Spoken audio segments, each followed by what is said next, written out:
अस्सलाम वालेकुम स्टूडेंट। आज हम कर रहे हैं मैथमेटिक्स 8th क्लास एक्सरसाइज। हमारे पास है 1.2 और इसका क्वेश्चन नंबर 5 कर रहे हैं। इसकी स्टेटमेंट है verified De Morgan laws if U is equal to N, A is equal to empty set and B is equal to P. 3 set दिए हुए हैं और इसके लिए हमें स्टेटमेंट दी हुई है कि आपने डी मॉर्गन लॉज को वेरीफाई करना है। सबसे पहले मैं आपको बता दूँ स्टूडेंट्स के डी मॉर्गन लॉज होते क्या हैं। ये आपके सामने स्क्रीन पर लिखे हुए हैं। De Morgan laws basically De Morgan laws दो तरह के हैं, एक विद रिस्पेक्ट टू यूनियन और एक विद रिस्पेक्ट टू इंटरसेक्शन। जो law with respect to union है ये आपके सामने स्क्रीन पर लिखा हुआ है, A union B whole complement is equal to A complement intersection B complement. और जो विद रिस्पेक्ट टू इंटरसेक्शन है ये भी आपके सामने लिखा हुआ है। स्टूडेंट सबसे पहले सवाल आता है कि ए कंप्लीमेंट का क्या मतलब है। किसी भी सेट को यूनिवर्सल सेट के साथ डिफरेंस ले लेना, उसका डिफरेंस फाइंड आउट कर लेना, वो कंप्लीमेंट कहलाता है। अब A complement B complement, A union B का कंप्लीमेंट या ए इंटरसेक्शन बी का कंप्लीमेंट क्या होता है ये आपके सामने स्क्रीन पर लिखा हुआ है। अब हम मूव करते हैं अपने क्वेश्चन की तरफ। स्टूडेंट सबसे पहले उसने हमें सेट दिया हुआ है सेट यू। हम इसकी वैल्यूज़ लिख लेते हैं ताकि हमें क्वेश्चन सोल्व करते हुए आसानी हो। ये था एन के इक्वल और एन का मतलब होता है नेचुरल नंबर यानी कि कुदरती अदाद।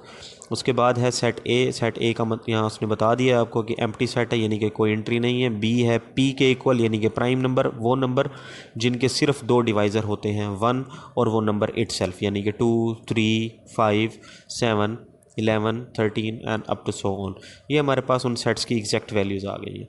अब हम सोल्व करेंगे डी मॉर्गन लॉ को यानी कि फर्स्ट लॉ को। इसको हमने वेरीफाई करवाना है यानी कि लेफ्ट हैंड साइड इक्वल होनी चाहिए राइट हैंड साइड के। ये साइड है लेफ्ट हैंड साइड, इसे हम यहाँ पर सोल्व करेंगे और ये साइड है राइट हैंड साइड, हमें इस तरफ सोल्व करेंगे। सबसे पहले सोल्व कर लेते हैं लेफ्ट हैंड साइड को। और हमारे पास जो लेफ्ट हैंड साइड है ये एक्चुअली इक्वल है A intersection B whole complement. तो हम सबसे पहले हल करेंगे इस लेफ्ट हैंड साइड में ब्रैकेट को, और ब्रैकेट में हमारे पास मौजूद है ए इंटरसेक्शन बी। हम वैल्यूज़ पुट करते हैं सेट ए की जो कि है एम्प्टी सेट और सेट बी की जो कि थे प्राइम नंबर। सेट ए की जगह पर हम उसकी वैल्यू यानी कि एम्प्टी ब्रैकेट्स इंटरसेक्शन और उसके बाद सेट बी की वैल्यू जो कि थी 2 3 5 7 11 अप टू सो ऑन। अब हमने फाइंड आउट कर रहे हैं इनका intersection. Intersection mean common element, मुश्तरक अरकान। इन दोनों सेटों में कोई एलिमेंट कॉमन नहीं है तो इसका इंटरसेक्शन आएगा एम्प्टी सेट। अब बारी है पूरी लेफ्ट हैंड साइड की जो कि थी A intersection B whole complement.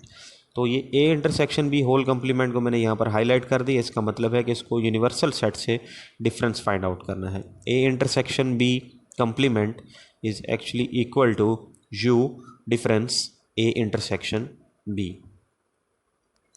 मैंने यहाँ पर लिख दिया है। अब हम इसको फाइंड आउट करते हैं। सबसे पहले आपने वैल्यू पुट कर देनी है u यानी कि यूनिवर्सल सेट की, और ये थी नेचुरल नंबर यानी कि कुदरती अदाद 1 2 3 up to so on minus A intersection B. अब आपने ए इंटरसेक्शन बी को पुट करना है जो कि था एम्प्टी सेट। उसके बाद आपने इन दोनों का डिफरेंस लेना है। स्टूडेंट डिफरेंस का मतलब है वो एलिमेंट जो फर्स्ट सेट में तो मौजूद हो लेकिन सेकंड सेट में मौजूद ना हो। तो यहाँ पर कोई ऐसा एलिमेंट नहीं है जो सेकंड सेट में मौजूद हो, तो हम यहाँ पर इसको पूरे को लिख देंगे 1 2 3 अप टू सो ऑन। ये आपके पास आ जाएगा पूरा डिफरेंस। अब बारी है राइट हैंड साइड की। राइट हैंड साइड में हमारे पास था ए कंप्लीमेंट यूनियन बी कंप्लीमेंट।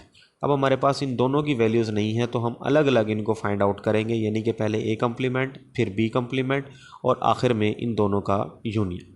तो ए कंप्लीमेंट का मतलब था यू डिफरेंस ए, या आप इसको यू माइनस ए भी कह सकते हैं, पढ़ सकते हैं अपनी समझ के लिए। ए कंप्लीमेंट यहाँ पर हम यू की वैल्यू पुट करेंगे जो कि थी नेचुरल नंबर यानी कि कुदरती अदाद, ये हम यहाँ पर पुट कर देंगे। और उसके बाद साइन ऑफ डिफरेंस और उसके बाद सेट ए की वैल्यू जो कि थी एम्प्टी सेट। ये एम्प्टी सेट आ गया। तो अब हमने इन दोनों का डिफरेंस फाइंड आउट करना है। डिफरेंस का मतलब वो एलिमेंट जो फर्स्ट सेट में तो मौजूद हो लेकिन सेकंड सेट में मौजूद ना हो। यहाँ पर कोई ऐसा एलिमेंट नहीं है जो बाद में लिखा गया हो यानी कि दूसरे सेट में मौजूद हो, तो इसका मतलब है कि कोई एलिमेंट रिपीट नहीं हुआ और हम इसको एज इट इज़ लिख देंगे। अब बारी है बी कंप्लीमेंट की। बी कॉम्प्लीमेंट का मतलब भी ए कॉम्प्लीमेंट की तरह था, वहाँ पर u माइनस ए था तो यहाँ पर हो जाएगा u माइनस बी।